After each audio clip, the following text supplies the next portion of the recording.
கர்த்தருடைய வார்த்தை கேட்க கூடி வந்திருக்கும் உங்கள் அனைவருக்கும் ஆண்டவராய் இயேசு கிறிஸ்துவின் நாமத்தினாலே வாழ்த்துக்களை தெரிவித்துக் கொள்கிறேன். நம்முடைய பிதாவாகிய தேவனாலும் கர்த்தராகிய இயேசு கிறிஸ்துவினாலும் உங்களுக்கு கிருபையும் சமாதானமும் உண்டாவதாக. கடந்த வாரத்தில் நாம் பார்த்த செய்தியின் தலைப்பு என்னவென்றால், தேவனாலே கூடாத காரியம் ஒன்றுமே இல்லை. தேவனாலே கூடாத காரியம் ஒன்றுமே இல்லை. தேவனாலே கூடாத காரியம் ஒன்றுமே இல்லை என்ற தலைப்பின் கீழ் நாம் பார்த்தோம், தேவன் எப்பேற்பட்டவர். வானத்தையும் பூமியை உண்டாக்குன தேவன். சாதாரண ஒரு மனிதன் அல்ல அவர். சாதாரண சொரூபங்களில் அடக்க முடியாது, சாதாரண விக்கிரகத்தில் அடக்க முடியாது, சாதாரண கோயில்கள் ஆலயங்களுக்குள்ள அவரை குறுகி வைத்து விட முடியாது. தேவன் அண்ட சராசரங்களை உருவாக்கின தேவன். பால்வழி அண்டங்கள்ன்றாங்க. இந்த பூமியை போல் எத்தனை பூமி இருக்குன்றாங்க, சூரியனை போல் எத்தனை சூரியன் இருக்குன்றாங்க. எல்லாவற்றையும் தம்முடைய வல்லமையில் வார்த்தையினால் சிருஷ்டித்த தேவன். அப்பேற்பட்ட தேவன். தேவன் மகத்துவமானவர், பெரியவர், உன்னதமானவர், வல்லமையுள்ளவர், நல்லவர். அற்பமான மனுஷனை தேடி தம்முடைய சொந்த குமாரன் இந்த பூமியில் அனுப்பி சிலுவையின் பாடுகள் மூலமாக சிலுவையில் மறிக்க செய்து 3ஆம் நாள் அவர் பாதாளத்திலிருந்து உயிரோடு எழும்பி இன்றைக்கு நமக்காக அவர் பரிந்து பேசிக்கொண்டே இருக்கிறார். தேவனா அப்பேற்பட்ட தேவனுங்க. நம்ம சாதாரணமாக நினச்சிடக்கூடாது. தேவன்ற மாற்றத்தில் நம்முடைய இருதயத்தில் வரும்போது மகா கணம் பொருந்தி தேவன்ற ஒரு ஞான உணர்வு நமக்குள்ளே வரணும். ஜெபிக்க போவதற்கு முன்பதாக ஜெபத்தில் நாம் யாரை தொழுது கொள்ள போகின்ற ஒரு பெரிய வெளிப்பாடு வரணும். ஜெபிக்கிறதுக்கு ஒரு பெரிய லிஸ்ட் எடுத்துகிட்டு போகிறதுக்கு முன்னாடி, ஜெபிக்கிற ஜெபங்களுக்கு முன்னாடி ஜெபத்தை கேட்கிற தேவன் எவ்வளோ பெரியவர், எவ்வளோ உண்மையுள்ளவர், எவ்வளோ நல்லவர், எவ்வளோ நன்மை செய்கிறவர் ஒரு ஞான வெளிப்பாடு நமக்கு வேண்டும். அப்பேற்பட்ட ரீதியில் தான் நாம் விசுவாசத்தோடு ஜெபிக்கும் போது பல நன்மைகள் நாம் பெற்றுக்கொள்கிறோம் என்று நாம் பார்த்தோம். போன வாரத்தில் தேவனாலே கூடாத காரியம் ஒன்றுமே இல்லை. இந்த வாரத்தில் நாம் பார்க்க போகிற செய்தியின் தலைப்பு என்னவென்றால், பணம் உங்களுக்கு தேவைப்படுகிறதா? பணம் உங்களுக்கு தேவைப்படுகிறதா? எனக்கு தேவைப்படுகிறது, உங்களுக்கு தேவைப்படுகிறது என்று நான் விசுவாசிக்கிறேன். வாசிப்பும் மத்தேயு 6:33. கருப்பொருள் வசனம் மத்தேயு 6:33. முதலாவது தேவனுடைய ராஜ்யத்தையும் அவருடைய நீதியையும் தேடுங்கள், அப்பொழுது இவைகளெல்லாம் உங்களுக்கு கூட கொடுக்கப்படும். முதலாவது தேவனுடைய ராஜ்யத்தையும் அவருடைய நீதியையும் தேடுங்கள், அப்பொழுது இவைகளெல்லாம் உங்களுக்கு கூட கொடுக்கப்படும். இந்த இடத்துல 2வது பின்பகுதியில் சொல்லப்பட்டிருக்கு, இவைகள் எல்லாம் உங்களுக்கு கூட கொடுக்கப்படும்.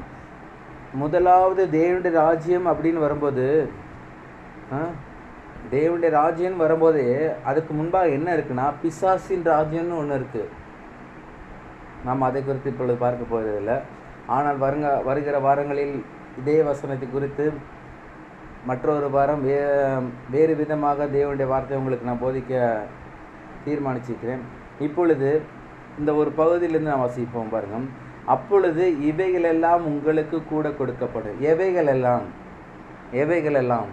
கர்த்தர் சொல்றார், சந்தோஷம், சமாதானம், தயவு, கிருபை, புகழ்ச்சி, உயர்வு, மேன்மை, மகிமை, ஐஸ்வர்யம், சுகம், பலன், இவைகளெல்லாம்.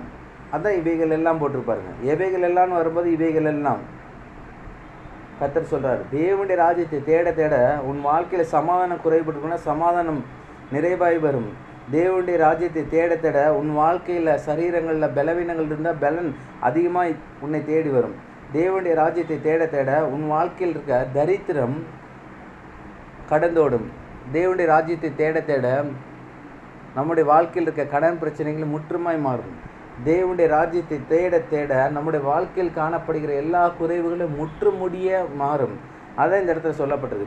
இப்போ இவைகள் எல்லாம் அப்படி சொல்லும்போது ஐஸ்வர்யன்ற ஒரு வார்த்தை அதில் வருகிறது மறைமுகமாக. ஏன்னா ஐஸ்வர்யம் அதில் இருக்குது. தேவனுடைய ராஜ்யத்தை தேடும்போது ஐஸ்வர்யம் நமக்கு கிட்டி சேர்கிறது. ஐஸ்வர்யம் நம்முடைய பங்காக மாறுகிறது. ஐஸ்வர்யம் என்றால் வேத உள்ள தமிழ் வார்த்தைகளின் அடிப்படையில் ஐஸ்வர்யம் போட்டிருக்கு. நம்முடைய இந்திய கலாச்சாரத்தை அடிப்படையில் நம்முடைய தமிழ் மொழிபெயர்ப்பில் என்ன போட்டிருக்குன்னா பணம். பணம் நம்முடைய லாங்குவேஜில் பணம்னா தான் புரியும். ஐஸ்வர்யம்னா நம்ம ரொம்ப யோசிப்போம், ரொம்ப யோசிக்க வேணாம், சுலபமாக கற்றுக்கொள்ளுங்கள். பணம், வேதத்தில் துட்டுன்னு ஒரு வார்த்தை போட்டிருக்கு, ஒரு இடத்துல போட்டிருக்கு. வேதத்தில் காசுன்னு ஒரு இடத்துல போட்டிருக்கு, காசுன்ட்டு. வேதத்தில் இன்னொரு வார்த்தையும் போட்டிருக்கு பாருங்க. இது எல்லாம் ஒன்றோட ஒன்று மாறுபட்ட. துட்டுனா வேற, காசுனா வேற, பணம்னா வேற. ஏன்னா பணம் பணம் உங்களுக்கு தேவைப்படுகிறதா? இன்றைய நாள் செய்தியின் தலைப்பு.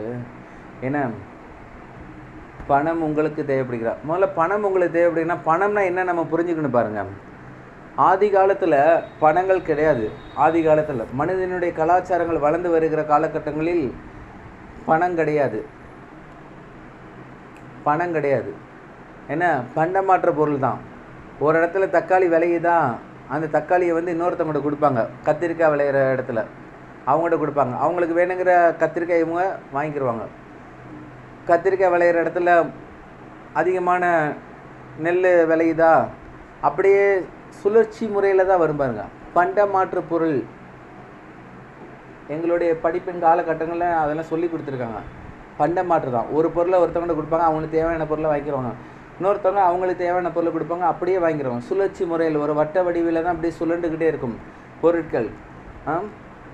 பணம் எப்பொழுது வந்தது அப்படின்னா, காலவட்டத்தில் இந்த பொருட்களை நாம் சுமந்து கொண்டு செல்ல முடியாத சூழ்நிலை ஆகிப்போச்சு. சுமந்து கொண்டு செல்ல முடியாத சூழ்நிலை ஆயிடுச்சு. கொண்டு போய் சேர்க்க நேரத்தில் சேர்க்க முடியாத சூழ்நிலை ஆயிடுச்சு.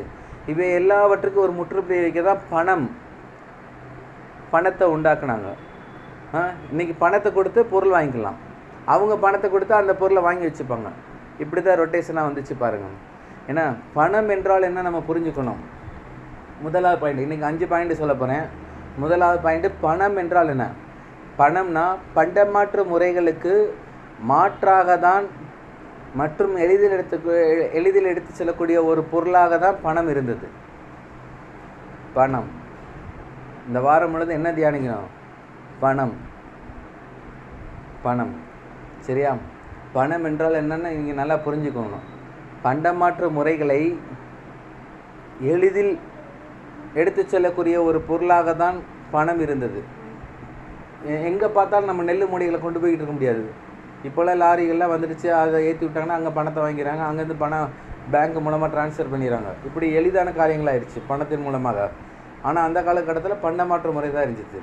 என்ன பணத்தை குறித்து நமக்கு தெரிஞ்சிச்சு, பணம் என்னன்ட்டு. இப்போ அடுத்த காரியம் என்னென்னா, 2வது காரியம், மனிதனுக்கு பணம் அவசியமா? மனிதனுக்கு பணம் அவசியமா அப்படின்னு நம்ம பார்க்குறோம் பாருங்கள். மனிதனுக்கு பணம் அவசியமா? ஒரு மனுஷனாக இந்த பூமியில் பிறந்துட்டோம், ஒரு மனுஷனாக வாழ்கிறோம்.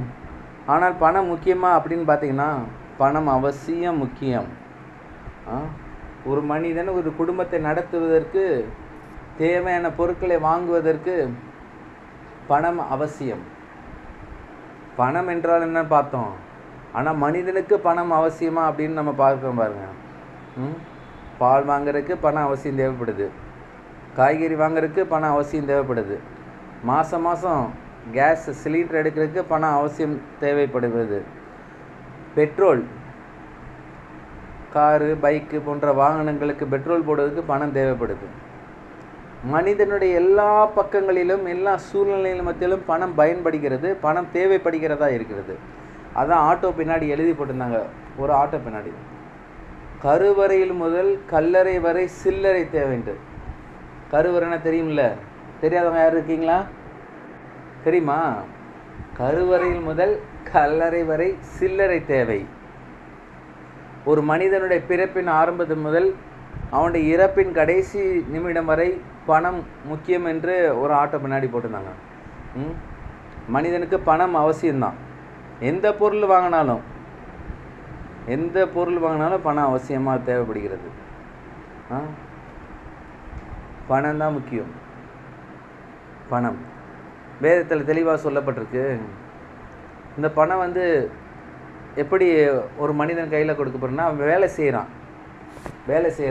செய்கிறனால தான் பணம் அவனுக்கு கொடுக்கப்படுகிறது. ஐஸ்வர்யத்தை சம்பாதிப்பதற்கான பலனை கடவுள் கொடுக்கிறார். ஐஸ்வர்யத்தை சம்பாதிப்பதற்கான பலனை கடவுள் கொடுக்கிறார். சாதாரணமாக வந்துடாது. நம்ம போய் வேலை பார்க்குறோம், பணம் வந்துன்னு வராது. ஒரு மனிதனுக்கு பலனை கடவுள் கொடுக்கிறார் பணம் சம்பாதிப்பதற்கு. பலன் கர்த்தரிடத்திலிருந்து வருகிறது. நான் நல்லா சாப்பிட்றேன், நான் நல்லா முட்டை சிக்கன் மட்டமாக சாப்பிட்றேன், அதை நான் நல்லா வேலை செய்கிறேன், அப்படி இல்லை. பலன் கர்த்தர் ஒரு மனுஷனை கொடுக்கலனா அவன் என்ன சாப்பிட்டாலும் எப்படி இருந்தாலும் அவன் தோல்வியிலவனாக தான் இருப்பான், பலனற்றவனாக தான் இருப்பான். ஏனென்றால் ஒரு மனிதன் பணத்தை சம்பாதிக்க தேவையான பலத்தை கர்த்தர் தான் கொடுக்கிறார். ஆமாம், பணம் என்றால் என்ன நம்ம பார்த்தோம். மனிதனுக்கு பணம் அவசியமானு பார்க்குறோம். ஏன்னா பிள்ளைங்க ஸ்கூலில் ஃபீஸ் கட்டுறதுக்கு பணம் தேவைப்படுது, வேன் ஃபீஸ் கட்டுறதுக்கு பணம் தேவைப்படுது, ஃபோனில் ரீசார்ஜ் பண்ணுறதுக்கு பணம் தேவைப்படுது, டிவி டிஷ்ஷு ரீசார்ஜ் பண்ணுறதுக்கு பணம் தேவைப்படுது, இபி பில்லு, தண்ணி பில்லு, பாதாள சாக்கடை வரின்றாங்க, எல்லாத்துக்கும் பணம் தான். எங்கே பார்த்தாலும் பணம் தான் தேவைப்படுது. பணம் இல்லைன்னா ஒன்றுமே இல்லை. நல்லா புரிஞ்சுக்கணும். நம்ம பணம் அவசியம். மனிதனுக்கு பணம் அவசியமானு பார்க்கும்போது அவசியம்தான். ஏன்னா அத்தியாவசியமான எல்லா பொருட்களையும் வாங்குவதற்கு பணம் மிகவும் முக்கியமாக இருக்கிறது. பணம் என்றால் என்ன பார்த்தோம். மனிதனுக்கு அவசியங்கிற பார்க்குறோம். அதில் கர்த்தர் தான் பலனை கொடுக்குறாரு ஒரு மனிதனுக்கு பணத்தை சம்பாதிப்பதற்கு. மனுஷனுடைய சுய சக்தி இல்லை, சுய புத்தி இல்லை. தேவன் தான் புத்தியை கொடுக்குறார், தேவன் தான் சக்தியை கொடுக்குறார். என்ன நல்லா கவனிச்சுக்கோங்க. மூன்றாவது மிக முக்கியமான காரியம், பணம் பிசாசிடம் இருந்து தான் வருகிறதா? பணம் பிசாசினிடத்திலிருந்து தான் வருகிறதா? பிசாசிலிருந்து பணம் வருதா? இல்லையா? இல்லை. ஆனால் அநேக ஜனங்க பிசாசிலிருந்து பணம் வருதுன்னு நினைக்கிறாங்க.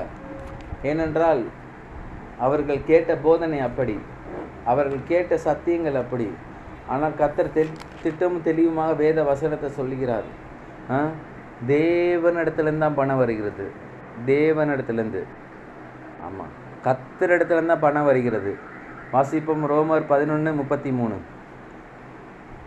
ரோமர் 11:33. தேவனுடைய ஐஸ்வர்யம் ஞானம் அறிவு என்பவைகளின் ஆழம் எவ்வளவா இருக்கிறது. போதும். முதலாவது பகுதியில் முதலாவது வார்த்தை கவனிங்க. தேவனுடைய ஐஸ்வர்யம், தேவனுடைய பணம் வருகிறதா? தேவனுடைய பணம். நம்முடைய கரங்களில் பணங்கள் வரும்போது, நம்முடைய கரங்கள் பணத்தை பார்க்கும்போது, எண்ணும்போது, இது தேவன் கொடுத்த ஆசீர்வாதம், தேவனுடைய ஐஸ்வர்யம் என்கிற ஒரு உணர்வு நமக்குள்ளே வரணும். பிசாசிலிருந்து பணம் வராதுங்க. பிசாசு கொடுக்க தெரியாது, அவனுக்கு கெடுக்கத்தான் தெரியும். பிசாசு இருளின் ராஜ்யத்துக்குள்ளே இருக்கிறான். பிசாசு எவனை பிடுங்கலாம், எவனை வஞ்சிக்கலாம், எவனை கொலை செய்யலாம், எவனை விழுங்க பண்ணலாம் தான் வகை தேடி சுற்றி திரிகிறான். ஆனால் ஐஸ்வர்யமும் பணம் கர்த்தரிடத்துலேருந்து தான் வருகிறது, தேவனிடத்துலேருந்து தான் வருகிறது. அவரிடத்துலேருந்து இல்லாமல் ஒன்றுமே இல்லை என்பதை தெரிந்து கொள்ளுங்கள். ஆமாம், ரொம்ப வெளிப்பாடாக இருக்கணும். பணம் என்றால் கர்த்தரிடத்துலேருந்து தான் வருகிறது. தேவனுடைய ஐஸ்வர்யம் தெளிவாக சொல்லப்பட்டிருக்கு. கொலோசியர் 1:27 வாசிப்போம். கொலோசியர் 1:27.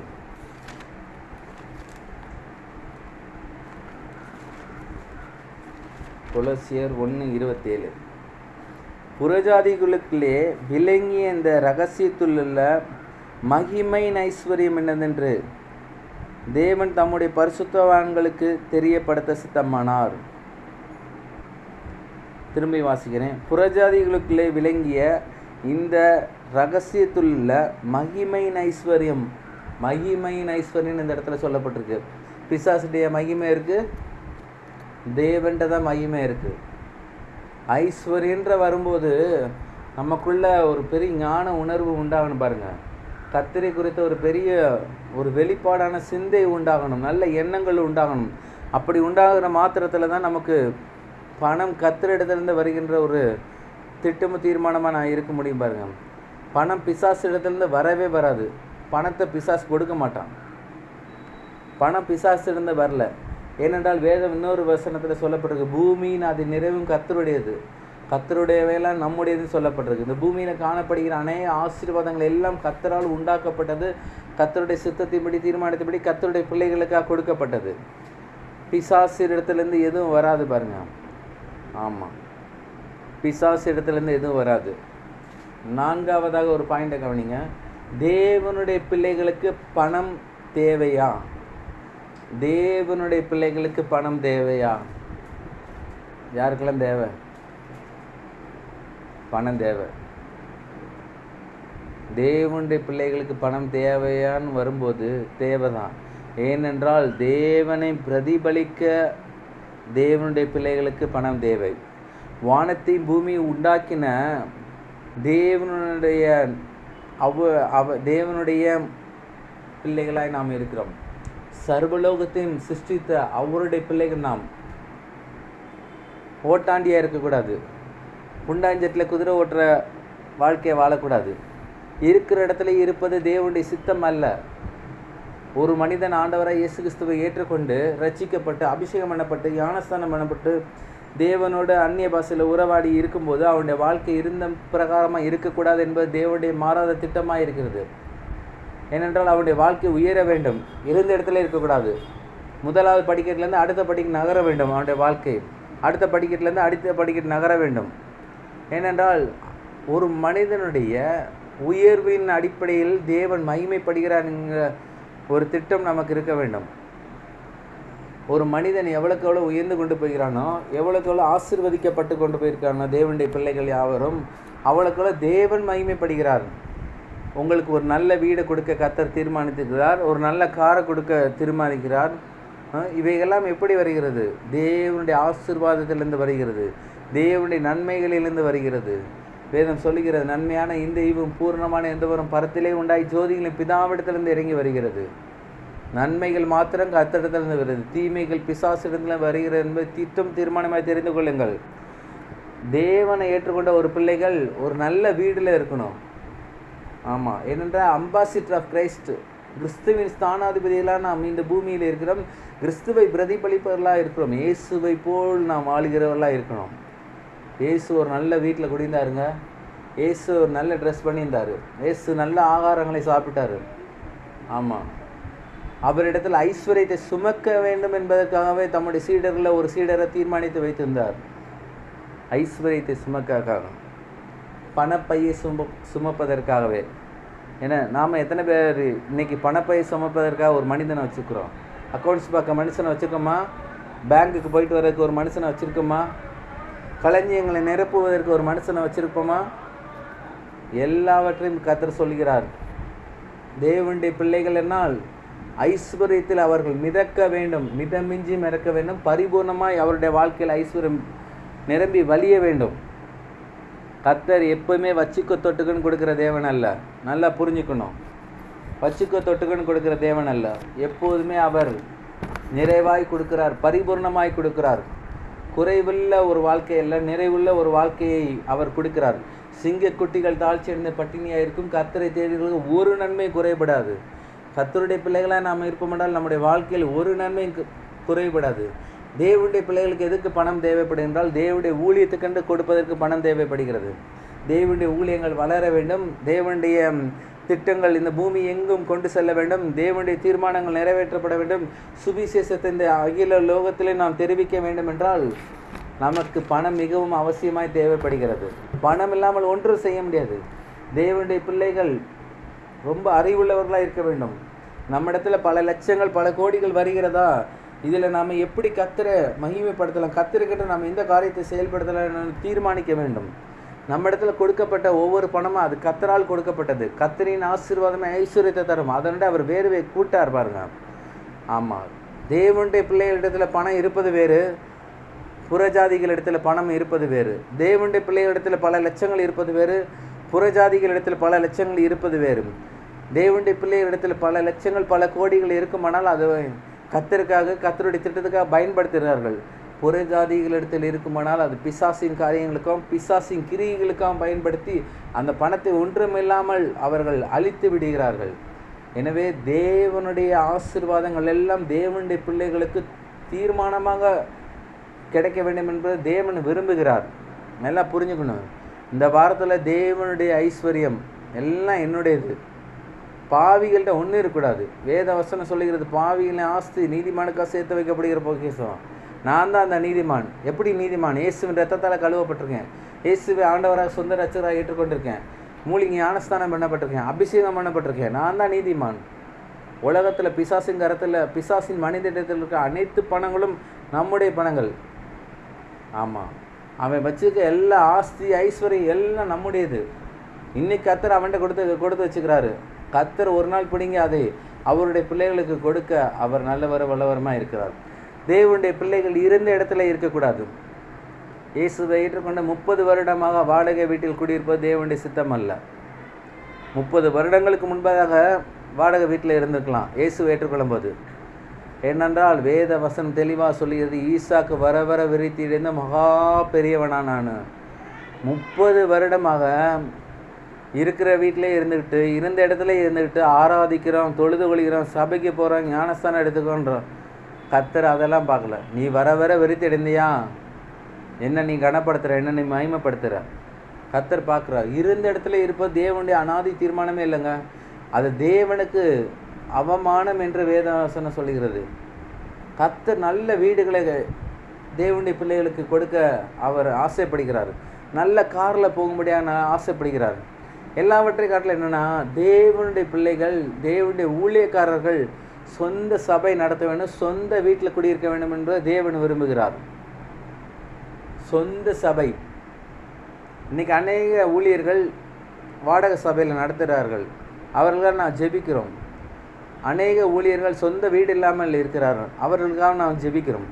ஏனென்றால் கிறிஸ்துவை பிரதிபலிக்கிற, கிறிஸ்துவின் ஐஸ்வர்யத்தை நாம் சொல்லுகிற, கிறிஸ்துவின் நற்செய்தியை அறிவிக்கிற நாம், கிறிஸ்துவின் சிலுவை பாடுகளின் மூலமாக வருகிற நன்மைகளை அறிவிக்கிற நாம் வாடகை வீட்டில் இருந்துட்டு, வாடகை சபையில் இருந்துட்டு கர்த்தருடைய வசனங்களை நாம் பிரதிபலிக்க முடியாது. கர்த்தர் எங்களை உயர்த்துகிறார் என்று நாம் சொல்ல முடியாது. ஒரு ஆரம்ப காலகட்டத்தில் இருக்கலாம், வாடகை வீட்டில் வாடகை இடத்துல ஊழியத்தை ஆரம்பிக்கலாம். ஆனாலும் 10 வருடம் 15 வருடம் 20 வருடம் வாடகை வீட்டிலேயே, வாடகை இடத்துலையே சபை நடத்துவது தேவனுக்கு பிரியமில்லை. ஏனென்றால் வேதம் தெளிவாக சொல்லுது, பூமியின் அது நிறைவும் கர்த்தருடையது என்று. எனவே பூமியெல்லாம் கர்த்தருடையதுங்க. அவருடைய ஊழியத்தை நடத்துவதற்கு அவருடைய பிள்ளைகள் தங்குவதற்கு ஒரு இடத்த கொடுக்க மாட்டாரா? கர்த்தர்கிட்ட நாம் கேட்கணும். கேளுங்கள் தரப்படும் சொல்லப்பட்டிருக்கு, கேட்கிற எவனும் பெற்றுக்கொள்கிறான் என்று சொல்லப்பட்டிருக்கு. கர்த்தரிடத்தில் கேட்கணும், ஆண்டவரே ஊழியத்துக்கு ஒரு பெரிய விஸ்தாலமான இடத்த தாங்க. கர்த்தர் மகா பெரியவருங்க, மகா உன்னதமானவர். நான் சொல்கிறேன், அவர்கிட்ட கேட்டு இல்லைன்னு அவர் சொல்ல மாட்டார். கேட்டு இல்லைன்னு சொல்ல மாட்டார். நீங்கள் 5 சென்ட் இடம் கேட்டிங்கன்னா 5 சென்ட் இடத்தான் கொடுப்பாரு. அவர்கிட்ட 5 ஏக்கர் இடத்த கேட்டிங்கன்னா 5 ஏக்கர் இடத்தையும் கொடுப்பாரு. அவர் இடத்துல 5 சென்ட் ஒன்று தான், 5 ஏக்கர் ஒன்று தான், 5 லட்சம் ஒன்று தான், 5 கோடி ஒன்று தான். கேட்குறீங்க ஆண்டவர்கிட்ட, உன்னதமானட்ட கேட்குறீங்க, பல கோடிகளை கேளுங்க, பல லட்சங்களை கேளுங்க. ஆமாம், இன்றைக்கி தேவை குறைவாக இருக்கலாம். ஊழியங்கள் வளரும்போது, ஊழியங்கள் விஸ்தாலம் பண்ணும்போது, ஜனங்கள் அதிகமாக வரும்போது ஏராளமான இடங்கள் தேவைப்படுது, ஏராளமான பொருட்கள் தேவைப்படுது, ஏராளமான வாகன வசதிகள் தேவைப்படுது. ஆமாம், வெளியூர்லேருந்து ஊழியர்கள் வந்து செல்ல ஒரு நல்ல ஒரு பெரிய பெரிய வீடுகளில் ஊழியர்கள் தங்கும்படியாக கர்த்தர் விரும்புகிறார். கிறிஸ்துவின் ஸ்தானாதிபதிங்க. ஆமாம், ஒவ்வொரு வாரம் ஞாயிற்றுக்கிழமை எந்திரிச்சு தேவனுடைய வார்த்தை சொல்லுகிற கிறிஸ்துவின் ஸ்தானாதிபதி, தேவனுடைய இரத்தத்தால் கழுவப்பட்டு, தேவனுடைய அபிஷேகம் பண்ணப்பட்டு, பரிசுத்த ஆவியினர் தொடர்பு கொண்டு இருக்க ஒவ்வொரு ஊழியர்களும் ஒரு வெற்றியுள்ள வாழ்க்கையை வாழ வேண்டும். ஊழியம் என்றால் வெற்றியாக தான் இருக்கணும். குடும்ப வாழ்க்கை என்றால் வெற்றியாக தான் இருக்கணும். சபை விருத்தி என்றால் வெற்றியாக தான் இருக்கணும். இருந்த இடத்துல இருப்பது தேவனுக்கு பிரியமில்லாத காரியம். ஆமாம், சில ஊழியர்கள், சில விசுவாசிகள் கடனில் இருக்காங்கன்னா அவர்கள் தேவனை குறித்த அறிகிற அறிவில் இன்னும் மேன்மை அடையலைன்னு அர்த்தம், இன்னும் வெளிப்பாடு அவருக்கு கிடைக்கலன்னு அர்த்தம். ஆமாம், ஏனென்றால் அவர் கடனில் இருக்காங்கன்னா அவர்கள் பணங்களை எப்படி கையாளுகிறார்கள், கர்த்தர் கொடுக்குற ஐஸ்வர்யத்தை அவர்கள் எப்படி கையாளுகின்ற ஒரு ஞான அறிவு உண்டாக வேண்டும். சிலர் குறைவுபட்டே இருக்காங்க, அதாவது சிலர் கடன்லேயே இருக்காங்க. அநேக விசுவாசிக கடன்லேயே இருக்காங்க. வாரமான சபைக்கு போகிறாங்க, தசம்பாகம் கொடுக்குறாங்க, காணி கொடுக்குறாங்க, சபையின் காரியங்களில் பங்கு பெறுகிறார்கள், எல்லாம் செய்கிறார்கள். ஆனாலும் அவர்கள் கடன்லேயே இருக்காங்க. கர்த்தர் கடன்லேயே இருக்க அவர்களை விரும்பவில்லை. ஆனால் அவர் கடனின் பிடியிலிருந்து அவர்கள் விடுதலை ஆக வேண்டும்.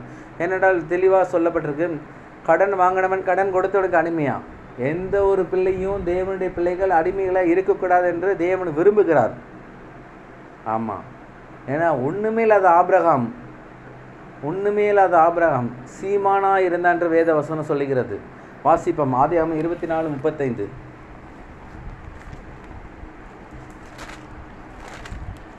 ஆதியாகமம் 24:35.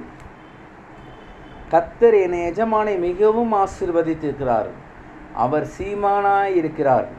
கர்த்தர் அவருக்கு ஆடு மாடுகளையும் வெள்ளியையும் பொன்னையும் வேலைக்காரரையும் வேலைக்காரிகளையும் ஒட்டகங்களையும் கழுதைகளையும் கொடுத்திருக்கிறார்.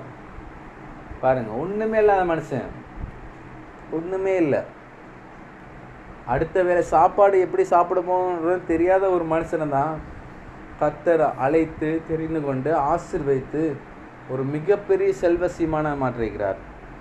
ஆமாம், சீமானா மாற்றுகிறார். ஒருவேளை நாம் இதை கேட்டுக்கொண்டு இருக்கிற யாராக இருந்தால் சரி, குறைவுபட்டிருப்போமானால், கடன் பிரச்சனையில் இருப்போமானால், நல்ல ஒரு தெளிவோட கடன் பிரச்சனையிலிருந்து மீள வேண்டும், கர்த்தருக்கு முன்பாக உண்மை உத்தமாக இருக்க வேண்டும், கர்த்தருடைய நாமத்தை பிரதிபலிக்கிறவர்களாக இருக்க வேண்டும், கர்த்தருக்கு நாம் சாட்சிகளாக இருக்க வேண்டும். சாட்சியாய் இருப்பது வேறு, சாட்சி சொல்லுவது வேறு. ஆமாம், நம்முடைய வாழ்க்கை சாட்சியாக இருக்க வேண்டும். சாட்சி சொல்வதை காட்டிலும் சாட்சியாக இருப்பதை பார்த்து அநேக ஜனங்கள் இயேசு கொண்டே வர சாத்தியக்கூறுகள் உண்டு பாருங்க.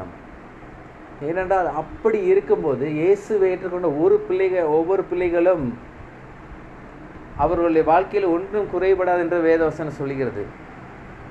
சிங்கக்குட்டிகள் தாழ்ச்சியடைந்த பட்டினியாக இருக்கும். கர்த்தரை தேடலுக்கு ஒரு நன்மையும் 100ல் நன்மையும் குறைபடாதுங்க. 100க்கு 100 நன்மைகளை கர்த்தர் உங்களுக்கு கொடுக்க அவர் நல்லவர் வல்லவருமாக இருக்கிறார்.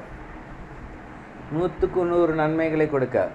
ஆமாம், கர்த்தரை ஏற்றுக்கொண்டோமா, கர்த்தருக்காக நாம் ஜீவிக்கிறோமா, கர்த்தருடைய சித்தத்தின்படி நடக்கிறோமா, கர்த்தருடைய வார்த்தையை நாம் தியானிக்கிறோமா, அப்படி இருக்கிற பிள்ளைகளுக்கு ஒரு நன்மையும் குறைவுபடாது. நீதிமான்கோ நன்மை பலனாக வரும், நீதிமான்கோ நன்மை பலனாக வரும். அதில் ஒரு நன்மையும் குறைபடாது. சிங்க குட்டிகள் ஒருவேளை காடுகளில் கூட பட்டினியாக இருக்கலாம், ஆனால் கர்த்தர் பட்டினியாக விடமாட்டார். ஏனென்றால் காட்டு புஷ்பங்களை உடுத்து வைக்கிற தேவன் காடுகளில் உள்ள விலங்குகளுக்கு அவர் பட்டினியாக இருக்க விட்டுருவாரா? விடமாட்டார். ஒருவேளை அப்படி விட்டாலும் தம்முடைய பிள்ளைகளை அவர் ஒருபோதும் கைவிட மாட்டார் என்று வேதவசனம் தெளிவாக சொல்லுது. சிங்க குட்டிகள் தாழ்ச்சி அடைந்து பட்டினியாக இருக்கும். கர்த்தரை தேடுகிற எனக்கோ, கர்த்தரை வாஞ்சிக்கிற எனக்கோ, கர்த்தருடைய சமூகத்தை தேடுகிற எனக்கோ, கர்த்தருடைய பிரசன்னத்தை தேடுகிற எனக்கோ, கர்த்தருடைய வார்த்தையை தியானிக்கிற எனக்கோ, கர்த்தரிடத்தில் ஜெபிக்கிற எனக்கும் ஒரு நன்மையும் குறைபடாது. இந்த வாரம் முழுவதும் இதே வசனத்தை தியானிங்க. சங்கீதம் 34:10 தியானிங்க. சிங்க குட்டிகள் தாழ்ச்சி அடைந்த பட்டினியாக இருக்கும். கர்த்தரை தேடுகிற எனக்கு ஒரு நன்மையும் குறைவு. எந்த நன்மையாக இருந்தாலும் சரி எல்லாவற்றையும் அவர் கொடுப்பார். ஆமாம், சுகவீனமாக இருக்குமா, எப்பேற்பட்ட வியாதியாக இருந்தாலும் கர்த்தர் மாற்றுவார். அட்ட தரித்திரத்தில் இருக்குமா, கர்த்தர் நினச்சா ஒரே செகண்டில் அற்புதங்களை செயல்படுத்த முடியுங்க. ஆமாம், அவரால் முடியாத காரியம் ஒன்றுமே இல்லை. தேவனால் கூடாத காரியம் ஒன்றுமே இல்லை. தேவனால் எல்லாம் கூடும். நாம் அவர் குறித்து அறிகிற அறிவில் நாம் எவ்வளவு நாம் பெறுகிறோமோ அவ்வளோக்கு அளவு தேவனுடைய நன்மைகளை நாம் எளிதாக சுதந்திரிக்க முடியும் என்பதை தெரிந்து கொள்ளுங்கள். கர்த்தர் அதான் விரும்புகிறார். நல்லா புரிஞ்சுக்கோங்க. பணம் உங்களுக்கு தேவைப்படுகிற என்கிற தலைப்பின் கீழ் முதலாவது நாம் பார்த்தோம் பணம் என்றால் என்னென்னு, 2வது நாம் பார்த்தோம் மனிதனுக்கு பணம் அவசியமா என்று, 3வது நாம் பார்த்தோம் பணம் பிசாசினிடத்திலிருந்து வரவில்லை. தெரியுதுங்களா? பணம் பிசாசிடத்திலிருந்து வரவில்லை. ஏன்னா பிசாசு கெடுக்க தான் தெரியும், அவனுக்கு ஆக்க தெரியாது, அழிக்க தான் தெரியும். 4வது தேவனுடைய பிள்ளைகளுக்கு பணம் தேவையா? அதான் பெரிய காரியமாக பார்த்துட்டு இருக்கோம் பாருங்கள். தேவனுடைய பிள்ளைகள்னால் மற்ற புறஜாதிகள் மத்தியில் கம்பீரமாக நடந்து போடுங்க. வாடகை வீட்டில் இருக்கிறவங்க அந்த தேதிக்கு முன்னாடி வாடகை கொடுக்க கர்த்தர் கிருபை செய்யணும். கர்த்தர் கிருபை செய்யணும். இதை முன்மாதிரியாக இருக்கணும், சாட்சியுள்ளவர்களாக இருக்கணும். தேவனுடைய பிள்ளைகள் வாடகை இன்னைக்கு 11ஆம் தேதினா 18ஆம் தேதி, 20ஆம் தேதி, 22ஆம் தேதி கொடுக்கக்கூடாது. 11ஆம் தேதினா 10ஆம் தேதியே வாடகை எடுத்து கொடுக்கணும். கர்த்தர் அதில் பிரியப்படுகிறார். மதுரையில் ஒரு ஊழியர் இருக்கார் பாருங்க. அந்த ஊழியர் அவருடைய சபையில் கீழே வேலை பார்க்குற ஒவ்வொரு வேலையாட்களுக்கும் சொல்கிறாரு, கவர்மெண்ட் கூட 1ஆம் தேதி இல்லை 5ஆம் தேதி தான் சம்பளம் போடுவாங்க. ஆனால் நான் மாதம் கடைசி தேதி 30 இருந்தாலும் 31ஆம் தேதி இருந்தாலும் அன்றைக்கி நான் சம்பளம் போட்டுருவேன்றது. நான் கர்த்தர் பார்க்குறாரு. அது கர்த்தருடைய பிள்ளைகள் இன்னும் சம்பளத்தில் அவ்வளோ கரெக்டாக கவனமாக ஞானமாக இருக்கிறார்கள். கவர்மெண்ட் லேட்டாக போடலாம் உலகத்தான், ஆனால் நான் கர்த்தருடைய பிள்ளை, கர்த்தரால் ஆசீர்வதிக்கப்பட்ட மனிதன். எனக்கு கீழே வேலை பார்க்குறாங்க, எனக்கு கீழே ஊழியம் செய்கிற அனைவருக்கும் மாத கடைசியிலே தேதியிலே சம்பளம். எனவே நம்மளும் இஎம்ஐ கட்டணுமா, 4 நாளைக்கு முன்னாடி இல்லை, 1 வாரத்துக்கு முன்னாடி அந்த காசை எடுத்து பேங்க்கில் போட்டு வைங்க. எந்தெந்த காரியங்களுக்கு பணத்தை முன்னாடி போடணும் போடுங்க. கரண்ட் பில்லாக கடைசி தேதியில் கட்டக்கூடாது, அது கர்த்தருக்கு அவமானம். கரண்ட் பில்லு வந்தோடனே மறுநாளே போய் கட்டுவது கர்த்தருக்கு பிரியம் பாருங்க. ஆமாம், கரண்ட் பில்லை வந்து அப்படியே வச்சுக்கிட்டு பில்லு மேலே பில்லை சேர்த்து மொத்தமாக ஃபைன் போட்டு அப்படி கட்டக்கூடாது. எல்லா விதிகளும் ஞானமாக இருக்க முடியாது கர்த்தர் விரும்புகிறார். எல்லாத்துலேயும் ஞானம், எல்லாத்துலேயும் அறிவு, தேவனை போல் சிந்திக்கிற, திட்டமிடுகிற, தீர்மானம் பண்ணிக்கிற ஒரு உள்ள நமக்குள்ளே இருக்குமானால் அவருடைய நன்மை நம்முடைய வாழ்க்கையில் ஒன்றும் குறையப்படாது பாருங்கள். படிக்கிற பிள்ளைகள் ஞானத்தில் கேட்கணும், ஆண்டவரே சாலமோனிலும் பெரியவர் நீர் ஆண்டவரே, உம்முடைய ஞானம் எனக்குள்ளே வரணும்ப்பா. என் கிளாஸில் 42 பிள்ளைங்க இருந்தாலும் நான் ஃபஸ்ட் ரேங்க் எடுக்கணும் ஆண்டவரே. ஏனென்றால் நான் ஃபஸ்ட் ரேங்க் எடுக்கிறது எனக்கு பெருமை இல்லை ஆண்டவரே, அது உமக்கு பெருமை. நான் நல்ல ஹேண்ட் ரைட்டிங் எழுதுறது அது எனக்கு பெருமை இல்லை ஆண்டவரே, அது உமக்கு பெருமை. டீச்சர்ஸ் பிள்ளைகளை பாராட்டும் போது அது எனக்கு பெருமை இல்லை ஆண்டவரே, அது உமக்கு பெருமை. எல்லா ஸ்டூடெண்ட்ஸ் முன்னாடி நீங்கள் கைத்தட்டு வாங்குவது அது உங்களுக்கு இல்லை, அது உங்களை உண்டாக்கின கர்த்தருக்கு பெருமை. ஸ்டேஜில் நீங்கள் நிற்கிறீங்க, ஸ்கூலில் ஆடிட்டோரியத்தில் கீழே இருக்க எல்லா ஸ்டூடெண்ட்ஸும் உங்களை பார்த்து கைத்தட்டுறாங்கன்னா அது கர்த்தருக்கு மகிமை உண்டாக்குறேன் என்பதை தெரிந்து கொள்ளுங்கள். தம்முடைய பிள்ளை என்ன போலவே இருக்கிறான், இந்த பூமியில் ஆசீர்வதிக்கப்பட்டவனா இருக்கிறான்ற கர்த்தரை விரும்புகிறார். எல்லாத்துலேயும் ஞானமாக இருக்கணும். ஆமாம், ஒருவேளை நம்முடைய வாழ்க்கையில் சில காரியங்கள் மாற்றப்பட வேண்டும், மாற்றப்படணும். எல்லாத்துலேயும் நேர்த்தியாக நேர்கோடாக கர்த்தர் உண்டாக்கி இருக்கிறார். எல்லாவற்றையும் நாம் திட்டமிட்டு தீர்மானித்து ஒரு வெற்றியுள்ள வாழ்க்கை வாழ வேண்டும் என்பதை தெரிந்து கொள்ளுங்கள். ஏன்னா கர்த்தர் 5ஆவதாக சொல்லியிருக்கிறார், பணம் இருந்தால் பரலோகம் செல்ல முடியுமா? பணம் இருந்தால் பரலோகம் செல்ல முடியுமா? முடியும் என்று கர்த்தர் சொல்கிறார். பணம் இன்றைக்கி அநேக சபைகளில் போதிக்கிறாங்க, ஐஸ்வர்யவான் பரலோகத்தில் போக முடியாதுன்ட்டு. ஐஸ்வர்யவான் பரலோகத்தில் போக முடியாது. ஆனால் வேத வசனம் நமக்கு தெளிவாக சொல்லப்பட்டிருக்கிறது, ஆதியாமத்தில் உள்ள அனைத்து முற்பிதாக்களும் பரலோகத்தில் இருக்கிறார்கள். ஆதியாமம் புஸ்தகத்தில் உள்ள அனைத்து முற்பிதாக்களும் பரலோகத்தில் இருக்கிறார்கள். நோவா, ஆபிரகாம், ஈசாக்கு, யாக்கோபு, யோசேப்பு, நம்முடைய முற்பிதாக்கள்லாம் ஐஸ்வர்யத்தில் குறை உள்ளவர்களா அல்ல, ஐஸ்வர்யத்திலே மிதந்தவர்களாக இருந்தார்கள். அவளுடைய வாழ்க்கையில் ஐஸ்வர்யம் ஒன்றும் குறைபடவில்லை. அவளுடைய வாழ்க்கையில் ஐஸ்வர்யம் எங்கும் எப்பொழுதும் நிறைவுள்ளவர்களாக இருந்தார்கள். ஆபிரகாமன் குறித்து நான் பார்த்தேன் பாருங்கள், செல்வ சீமானாக இருந்தான். ஈசாக்கை குறித்து பார்க்குறோம், வர வர வெறுத்திட்டு இருந்தான். யாக்கோபை குறித்து பார்க்குறோம், 2 பரிவாரங்கள் அவனுக்கு உண்டாச்சுன்னு. 2 பரிவாரங்கள், ஒன்றுமே இல்லாமல் போனான். வெறும் தடியோட புறப்பட்டு போன யாக்கோபு வரும்போது 2 பரிவாரங்கள். கர்த்தர் சொல்கிறார், இன்னைக்கு நீ ஒன்றுமே இல்லையா, கர்த்தர் எல்லாவற்றையும் உண்டு பண்ண வல்லவராக இருக்கிறார். பணம் இருந்தால் நிச்சயமாக பரலோகம் செல்ல முடியும். பணம் இல்லாவிட்டாலும் பரலோகம் செல்ல முடியும். ஆனால் அது தேவனுக்கு மகிமையை கொண்டு வராது. லாசரு மரித்து போனான் ஏழையாக இருந்து, ஆனால் பரலோகத்தில் போயிருக்கான். ஆனால் அது தேவனுக்கு மகிமையை கொண்டு வரல. ஆபிரகாம்ன்ற ஒரு மனுஷர் மரித்து போனார், அது தேவனுக்கு மகிமையை கொண்டு வருகிறது. இந்த பூமியிலே அட்ட தரித்திரங்களாக நாம் வாழும்படியாக தேவன் விரும்பவில்லை. எல்லாவற்றாலும் நிரப்புகிற தேவனுடைய சம்பூரணத்தின்படி நாம் வாழ வேண்டும். எதிலையும் குறைவுபடக்கூடாதுங்க. சுகத்திலும், பலத்திலும், ஆரோக்கியத்திலும், சமாதானத்திலும், சந்தோஷத்திலும், குடும்ப ஐக்கியத்திலும், பிள்ளைகளுடைய உறவிலும், எல்லா ரீதிகளிலும் தயவு, நற்கருணை, கீர்த்தி, புகழ்ச்சி, உயர்வு, மேன்மை, மகிமை, மாட்சிமை எல்லாவற்றிலும் உயர்ந்திருக்க முடியாது தேவன் விரும்புகிறார். ஆமாம், நல்லா புரிஞ்சுக்கோங்க. பணம் ரொம்ப முக்கியம் இந்த உலகத்தில். பணத்தை வச்சு எல்லாம் வாங்கி எல்லாரும் பிசாசுடைய பிள்ளைன்னு நினைக்கிறாங்க. அப்படி இல்லை. கர்த்தர் கொடுக்குற ஆசீர்வாதத்தில் தான், கர்த்தர் கொடுக்குற ஐஸ்வர்யத்தில் தான் வேதனை இருக்காது. உலகத்தான் இந்த பூமியில் கஷ்டப்பட்டு நஷ்டப்பட்டு மற்ற மனிதர்களை ஏமாற்றி சம்பாதிக்கிற பணத்தில் வேதனை இருக்கிறது. ஆமாம், என்கிட்ட அநேக ஐஸ்வர்யம் இருக்குது, அநேக பணங்கள் இருக்குது அப்படின்னா அது கர்த்தர் கொடுக்குற ஐஸ்வர்யமாக நம்ம பார்க்கணும். ஏன்னா கர்த்தர் கொடுக்க ஐஸ்வர்யத்தில் அவங்களுக்கு சமாதானமும் சாந்தமும் இருக்கும், மன மகிழ்ச்சி இருக்கும். கர்த்தரால் கொடுக்கப்படாத ஐஸ்வர்யத்தில் எதுவுமே இருக்காது, வேதனை, நிந்தனை, அவமானம் இதாக இருக்கும். ஒரு மனிதனிடத்தில் எவ்வளோ பணம் இருக்கிறன்றது மிக மிக முக்கியமல்ல, ஒரு மனிதனிடத்தில் தேவனால் கொடுக்கப்பட்ட ஐஸ்வர்யம் இருக்கிறதா என்பதுதான் மிக மிக முக்கியம். ஆமாம், நாமெல்லாம் இயேசுவை ஏற்றுக்கொண்டிருக்கோம், தேவனால் இது பண்ணணும். வேதத்தில் சொல்லப்பட்டிருக்கு, நலமான வேலைகளை செய்து பிரயாசப்பட கடவுன்ட்டு. ஒரு மனிதனை அழித்து வரக்கூடிய பணம் அது நிலையானதல்ல.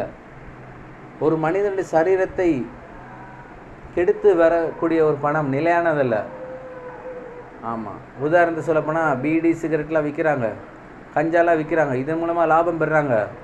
ஆனால் அதெல்லாம் சரீரத்தை அழைக்கக்கூடியது. ஏனென்றால் அது நலமான வேலை அல்ல.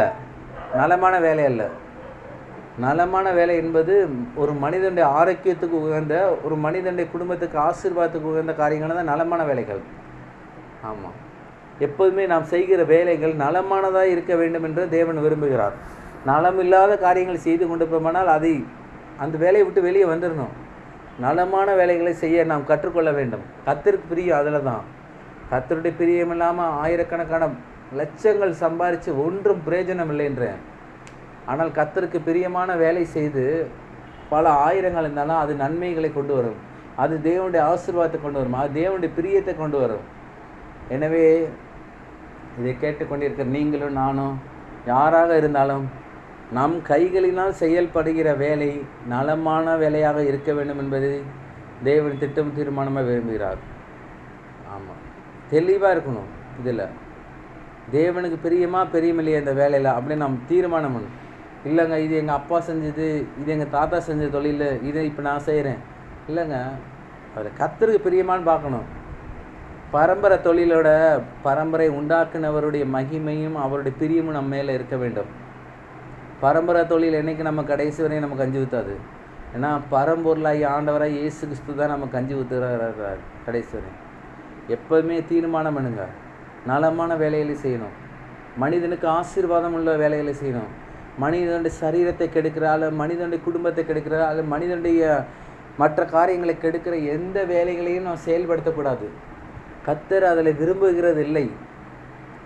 அதன் மூலமாக வருகிற பணங்கள் கர்த்தருக்கு பிரியமில்லை. தேவனுக்கு பிரியமான வேலைகளை செய்ய கற்றுக்கோங்க.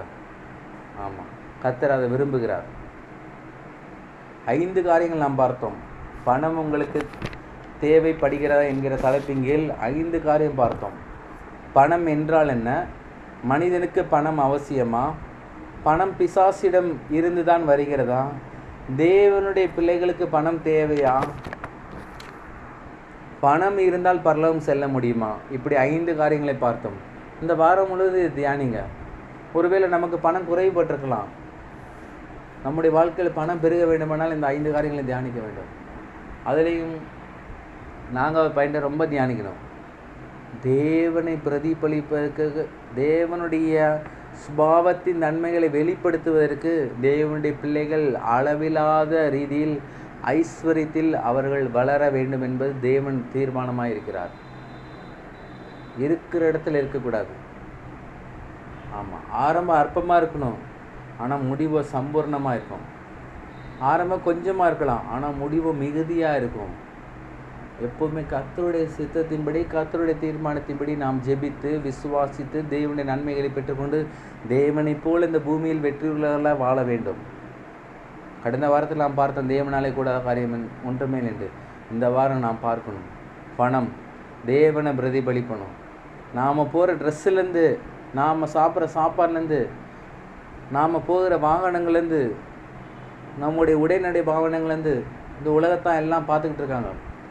இவங்க இயேசுவை பிரதிபலிக்கிறாங்களா அப்படின்ட்டு இந்த கர்த்தர் பார்க்குறார். நமக்கு 2 கண்கள் தான் இருக்குது, நம்மளை சுற்றி 2000 கண்கள் பார்க்கிறது. இவங்க என்ன பேசுகிறாங்க, எப்படி இருக்கிறாங்க, எல்லாவற்றையும் பார்க்குறாங்க. உண்மையை பேசுகிறாங்களா, விசுவாசத்தோடு பேசுகிறாங்களா, நம்பிக்கையோடு பேசுகிறாங்களா, ஒரு வீடு கட்டப்படும்படியாக பேசுகிறாங்களா, புத்தி உள்ளவர்களாக பேசுகிறார்களா, எல்லாவற்றையும் சாதாரண பேச்சிலேருந்து மக்கள் கவனிக்கிறாங்க. நம்ம போகிறோம், அசால்ட்டாக பேசிட்டு வந்துடுறோம். இல்லை, நம்மளை சுற்றி 2000 கண்கள் இருக்குது. நம்ம எப்படி ட்ரெஸ் உடுத்துகிறோம் எல்லாம் பார்க்குறாங்க. ஏசுன்ட்டு பைபிளை தூக்கிட்டு வர சர்ச்சுக்கு போகிறாங்களே, இவங்க ஏன் இப்படி இருக்காங்க அப்படின்னு பார்க்குறாங்க. நாம் தேவனுடைய சுபாவத்தின் நன்மைகளை வெளிப்படுத்த வேண்டுமானால் தேவனுடைய அளவில்லாத ஐஸ்வர்யத்தில் நாம் வளர்கிறவர்களாக இருக்க வேண்டும். ஆமாம், கடைசியாக ஒரு காரியம் சொல்லி முடிக்கிறேன். தேவனுடைய பிள்ளைகளுக்கு அளவில்லாமல் ஐஸ்வர்யத்தை கர்த்தர் கொடுக்க கொடுக்க கொடுக்க நாம் அவருடைய ஊழியத்துக்கென்று நாம் விதைக்க வேண்டும். எவ்வளவுக்கு எவ்வளோ கர்த்தருடைய காரியங்களுக்காக, கர்த்தருடைய ஊழியங்களுக்காக சுவிசேஷத்துக்கு நாம் விதைக்கிறோமோ நாமும் ஆசீர்வதிக்கப்பட்டிருப்போம், நம்முடைய பிள்ளைகளும் ஆசீர்வதிக்கப்பட்டிருப்பார்கள், நம்முடைய பேர பிள்ளைகளும் ஆசீர்வதிக்கப்பட்டிருப்பார்கள் என்பதில் மாற்ற முடியாத சாத்தியக்கூறாக இருக்கிறது. ஆமாம், ஆபிரகாம் தசமபாகம் காணிக்க கொடுக்கும்போதே அவருடைய பேரப்பிள்ளை யாக்கோபு யோசேப்பு ஆசீர்வதிக்கப்பட்டார் என்று வேதவசனம் சொல்லப்பட்டிருக்கு. ஆமாம், எப்பொழுதுமே நாம் செய்கிற கர்த்தருக்கென்று கொடுக்குற எந்த ஒரு பலனாக இருந்தாலும் அது கர்த்தர் நமக்கு, நம்முடைய பிள்ளைகளுக்கும் நம்முடைய பேர பிள்ளைகளுக்கும் ஆசீர்வாதத்தை அவர் கொண்டு வர நல்லவரும் வல்லவருமாக இருக்கிறார். ஆமாம், இன்னைக்கு தாத்தா தசமபாகம் கொடுக்குறாங்களா, அது பேர பிள்ளையா உங்களுக்கு தான் பெரிய ஆசீர்வாதத்தை கொண்டு வரோம். அவங்க அங்கே கொடுக்குறாங்க. கர்த்தர் உங்களை அளவில்லாமல் ஆசீர்வதிக்க அவர் திட்டம் போடுகிறவராக இருக்கிறார். கொஞ்சத்தில் உண்மை, அநேகத்தின் மேல் ஆசீர்வாதம். பெரிய வெளிப்பாடோடு இருங்க. இந்த வாரம் முழுவதும் சுருக்கமாக பேசுங்க. யார்கிட்ட பேசுனாலும் சுருக்கமாக பேசுங்க. ஏனென்றால் வீணாக பேசுகிற ஒவ்வொரு வார்த்தைக்கும் பரலோகத்தில் கணக்கு கொடுக்கப்படும் போட்டிருக்காங்க. ஆனால் வீணாக பேசி எனர்ஜியை செலவழிக்காங்க. நீங்கள் அதிகமாக பேசணுமா, கர்த்தரிடத்தில் பேசுங்க. உங்களுக்கு எனர்ஜியே வேஸ்ட் ஆகாது. எனர்ஜி இன்னும் அதிகமாக எனர்ஜியை கர்த்தர் கொடுப்பார். ஜெபத்தில் பேசுங்க, உபவாசத்தில் பேசுங்க, ஆவியானோட அந்நிய பாஷை பேசுங்க, விசுவாசமான வாக்குத்தத்தங்களை எடுத்து அறிக்கையிடுங்க, ஸ்தோத்திர பலியிடுங்க, பாடல் புஸ்தகத்தில் பாடல்களை பாடுங்க. இதெல்லாம் உங்களுக்கு ஆவிக்குரிய ஒரு பலனை உண்டு பண்ணும் என்பதை தெரிந்து கொள்ளுங்கள். எல்லாவற்றையும் நன்கு ஆராய்ந்து தீர்மானித்து இந்த பூமியிலே, இந்த பாண்டிச்சேரி பட்டணத்தில், இந்த வில்லியனூர் பகுதியிலே, இந்த பட்டணம் முழுவதற்கும் நாம் ஒரு ஆசீர்வாதமுள்ள ஒரு திருச்சபையாக நாம், நம்முடைய விசுவாசிகள் நாமும் இருக்க வேண்டும் என்பதை திட்டம் தீர்மானமாய் தெரிந்து கொள்ளுங்கள். பணம் எல்லாவற்றுக்கும் உதவும். நாம் யாவரும் எழுந்திருப்போம். புரிகிறதா? புரியலைன்னா கர்த்தர்ட்ட கேளுங்க. கர்த்தர் உங்களை வெளிப்பாடான காரியங்களை கொடுப்பார். கண்களை மூடி ஒரு நிமிடம். பணம் எல்லாவற்றுக்கும் உதவுகிறது. தேவனை பிரதிபலிக்க உதவுகிறது பணம். தேவனை போல வாழ உதவுகிறது பணம். தேவனுடைய திட்டத்தின்படி, தீர்மானத்தின்படி வாழ உதவுகிறது இந்த பணம் என்பதை தெரிந்து கொள்ளுங்கள்.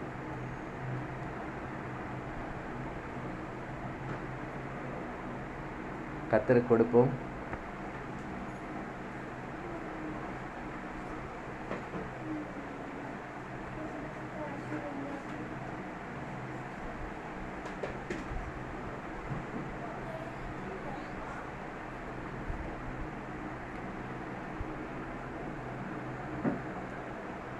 ஜெபித்து முடிப்போம். எங்களை நேசிக்கிற எங்கள் அன்பின் பரலோக பிதாவே, குமாரனா இயேசு நாமத்தில் அன்பின் சமூகத்தில் வருகிறப்பா. கர்த்தாவே, பணம் எவ்வளவு முக்கியமானது இந்த பூமியில் நாங்கள் வாழுகிறது என்பதை நீர் எங்களை தெரிந்து கொடுத்த இந்த வேத வசனங்களுக்காக ஸ்தோத்திரம் ஆண்டவரே. கர்த்தாவே, முதலாவது தேவனுடைய ராஜ்யத்தை தேடுங்கள், அவருடைய நீதியை தேடுங்க, அப்பொழுது எல்லாம் உங்களுக்கு கூட கொடுக்கப்படும் என்று சொல்லிடுற ஆண்டவரே. ஐஸ்வர்யம் எங்களுக்கு கூட கொடுக்கப்பட போகிறபடியால் ஸ்தோத்திரம் ஆண்டவரே. கர்த்தாவே, எங்களுடைய முற்பிதாக்கள் யாவரும் ஐஸ்வர்யத்தில் மிதந்து வாழ்ந்தார்கள். அவர்கள் எவ்வளவு ஐஸ்வர்யம் வைத்திருந்தாலும் உம்முடைய அன்பையும் உம்முடைய கிருபையும் அவர்கள் அளவில்லாமல் பெற்றிருந்தார்களப்பா. கர்த்தாவே, நாங்களும் உண்மை அறிந்து கொள்கிற அறிவினால் நிரப்பப்பட நீர் எங்களுக்கு உதவி செய்ய ஜெபிக்கிறோம். கர்த்தாவே, உம்முடைய பிள்ளைகள் கர்த்தாவே ஒருவேளை பணக்குறைவாக இருந்தார்களானால் பண நிறைவடையும்படியாக நாங்கள் ஜெபிக்கிறோம். கடனின் வாழ்க்கையில் இருந்தார்கள்னா கடன் மாறும்படியாக நாங்கள் ஜெபிக்கிறோம். தரித்திரத்தில் இருந்தாங்கன்னா தரித்திரத்திலிருந்து அவர்கள் விடுதலை பெறும்படியாக நாங்கள் ஜெபிக்கிறோம் ஆண்டவரே. கர்த்தாவே, உம்மை பிரதிபலிக்கிறவர்களாக இந்த பூமியிலே தேவனுடைய பிள்ளைகளுக்கு அளவில்லாத ஐஸ்வர்யத்தை நீர் கொடுக்கிறபடியால் ஸ்தோத்திரம் ஆண்டவரே. கர்த்தாவே, சிங்க குட்டிகள் தாழ்த்தி எறிஞ்சு பட்டினியாக இருக்கும் கர்த்தரை தேவர்களுக்கு ஒரு நன்மையும் குறைபடக்கூடாது ஆண்டவரே. கலந்து கொண்டு உம்முடைய பிள்ளைகளை ஆசீர்வதிக்கிறோம். இதே வசனத்தை கொண்டு நாங்கள் அவர்களை ஆசீர்வதிக்கிறோம். உம்முடைய பிள்ளைகளுக்கு ஒரு நன்மை குறைபடாத ஆண்டவரே, இயேசுவின் நாமத்தினால, இயேசுவின் நாமத்தினால ஒரு நன்மை குறைபடாத ஆண்டவரே. கர்த்தாவே, அவர்கள் எப்பொழுதும் எல்லாவற்றிலும் சம்பூரணத்தோடு மகிமையோடு அவர்கள் இருக்குமுன்னே நாங்கள் ஜெபிக்கிறோம்பா. கர்த்தாவே, அவர்கள் எந்தெந்த நோக்கத்தோடு இதில் கலந்து கொண்டார்னு தெரியவில்லை ஆண்டவரே. கர்த்தாவே, எல்லாவற்றையும் அவர்கள் நீ நிரப்பி அனுப்புகிறபடியாலும் ஸ்தோத்திரம். கர்த்தாவே, அவளுடைய உள்ளத்தின் வாஞ்சைகளை நிறைவேற்றுங்க ஆண்டவரே. அவர்கள் வீடுகள் தோறும் ஜெபிக்கிற எல்லா ஜெபங்களுக்கு விண்ணப்பங்களுக்கு நீர் பதில் தருகிறவராக இருக்கிறபடியாலும் ஸ்தோத்திரம் ஆண்டவரே. கர்த்தாவே, ஒவ்வொரு வாரமும் கர்த்தாவே விசுவாச வார்த்தை ஆலயத்தை நாங்கள் ஆசீர்வதிக்கிற ஆண்டவரே. இந்த ஆலயம் இந்த புதுச்சேரி மாநிலத்தில் இப்பொழுதுக்கு பிறகு 1000 மடங்கு ஆசீர்வதிக்கப்பட்டிருக்கும்படியாக நாங்கள் ஜெபிக்கிறோம். ஜனத்திரட்சி ராஜாவுக்கு மகிமை ஆண்டவரே. வனாந்தரத்தில் கர்த்தாவே இஸ்ரவேல் ஜனங்களுக்கு கர்த்தாவே காற்றை அனுப்பி காடைகளை குவித்த தேவன், இந்த விசுவாச வார்த்தை ஆலயத்திலும் பரிசுத்த ஆவியான காற்றின் மூலமாக அநேக ஜனங்களை ரட்சிப்புகளை வழிநடத்தி நீ கொண்டு வந்து சேர்க்க போகிறபடியால் ஸ்தோத்திரம் ஆண்டவரே. கர்த்தாவே, இப்பொழுது இருக்க இந்த ஆலயமானது 1000 மடங்கு ஆசீர்வதிக்கப்பட்டிருக்கும்படியாக நாங்கள் ஜெபிக்கிறோம்பா.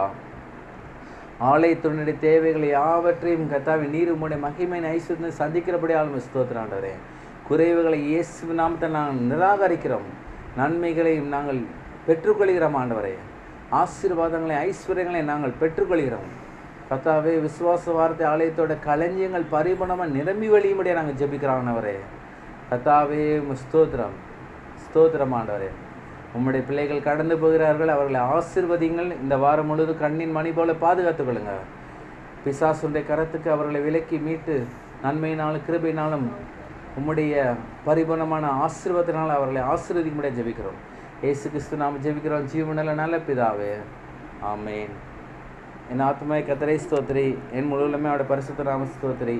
என் ஆத்மாவை கர்த்தரை ஸ்தோத்திரி, கர்த்தர் செய்த சகல உபகாரங்களை என்றும் மறவாதே. ஆமேன், ஆமேன், ஆமேன்.